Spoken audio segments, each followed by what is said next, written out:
2 months ago, no one knew anything about this movie. I mean, isn't that crazy?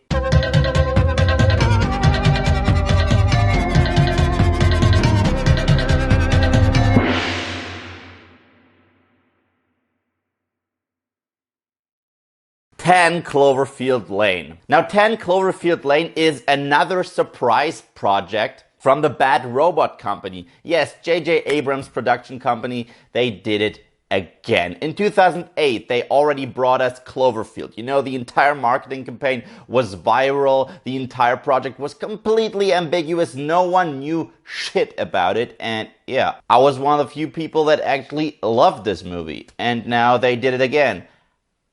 Amazing. In a day and age where everyone knows everything about every movie before going into this is one of the few cases where the producers, the director, were 100% secretive about the project. And it shows. The movie was directed by Dan Trachtenberg. And yes, this is his first big feature film. The film stars Mary Elizabeth Winstead, John Goodman, and John Gallagher Jr. And the film is supposed to be a blood relative to Cloverfield. But before going into this movie has nothing to do with the first one. And I don't think it's a spoiler to tell you that something does not happen in a film.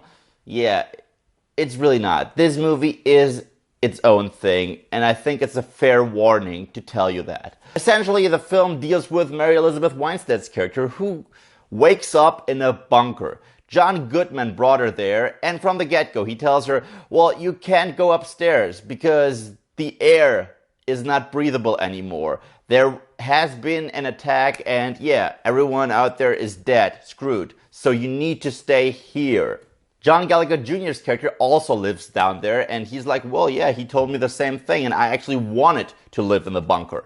But Mary Elizabeth Winstead from the get-go is like, I don't know whether or not I should trust John Goodman because that guy is unsettling. And now we have our movie. That is absolutely awesome. Seriously, this movie, I can tell you, is a claustrophobic, tension-filled thriller. And you need to know that this movie, and that is something you need to know. It's not that big-scale action extravaganza like the first one. No, it's not. It's smaller, it's more personal, it's more intimate, yet more frightening in a way, on a human level. And now let's break down the cast a little bit. First of all, Mary Elizabeth Winstead. I loved her in this movie. Because in a movie like this, you need a relatable lead character, else you don't give a shit. Because if your protagonist acts in a way and makes decisions that the audience wouldn't go for, then you're like, no, I'm not buying that, that's stupid and I don't care anymore. Not the case in this movie though. She is brilliant, she's clever, she's smart, she's suspicious, and she always seems to have a plan. And this is what I really loved about her. And her relatability makes you feel like you're with her in the bunker, in that very claustrophobic mess. John Gallagher Jr. in the movie, he was also great. He had some comedic moments, but out of the three characters, he was sort of the weakest one, and they tried to give him a backstory which felt kind of forced, but his performance was great nonetheless. And now let's get right to it. John Goodman, holy shit, creepy. Doesn't do it justice to describe this guy. And I love John Goodman. He's like the most likable dude in movie history next to Bill Murray. And he's super, super creepy in that one. But the thing about him is you don't really know if he's insane, if he's telling the truth, if he's just weird in general. You never really know what's going on inside his mind.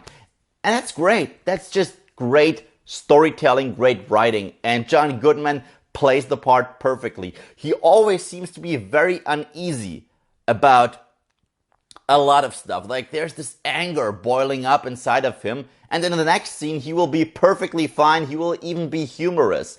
And that makes for a very intriguing main antagonist, question mark. Because as he professes, he wants to keep these two people safe. Because everything out there is death. Now to compare this movie to other works, I mean, you can clearly tell that this movie has J.J. Abrams written all over it.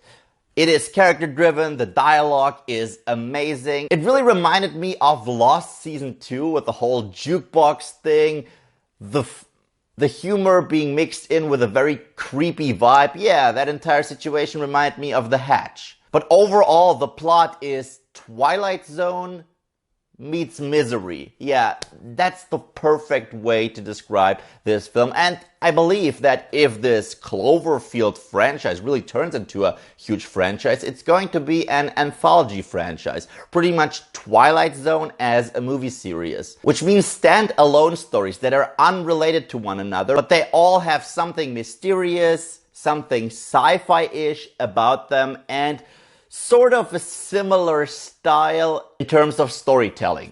And personally, I would love for that to be the case, because if we get another one of those that is again a completely new story, I'd be down for it. As much as I love the first Cloverfield, a sequel or a prequel I don't really think is necessary, and here's why. One of the things that's so great about the first Cloverfield is the fact that we don't get any answers whatsoever. There's this great monster, which by the way has one of the greatest monster designs ever in movie history, but we don't know or learn anything about this creature. It's just there, and it tears the shit out of an entire city, and I loved every second of this film.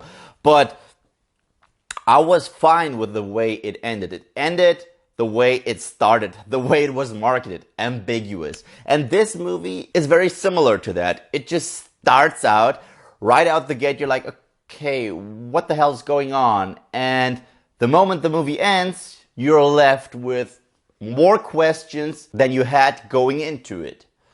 And I love that kind of stuff. And I don't want to know the answers. I want that to be open to interpretation. Can you please make that happen? All in all, I had a blast with it. And driving home, I was like, is it a silver medal? Is it a gold medal? But something happens near the end of the movie that did disappoint me a little bit.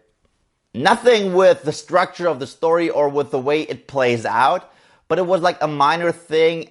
That, plus a little bit of expositional dialogue, made me rethink my initial rating, which is why 10 Cloverfield Lane gets the silver medal. It's still a phenomenal movie. I will probably buy it on Blu-ray, and I really want to revisit it again, because it's one of those films that it leaves an impact on you. You really think about it, you're like, yeah, that's some great storytelling, that's some solid acting, that's mysterious, that's intriguing, and yeah, I do want to see that again. So 10 Cloverfield Lane, have you seen it? What are your thoughts? Let me know in the comment section below. Thank you guys, as always, for watching. And if you like what you see here and you want to see more, then just subscribe.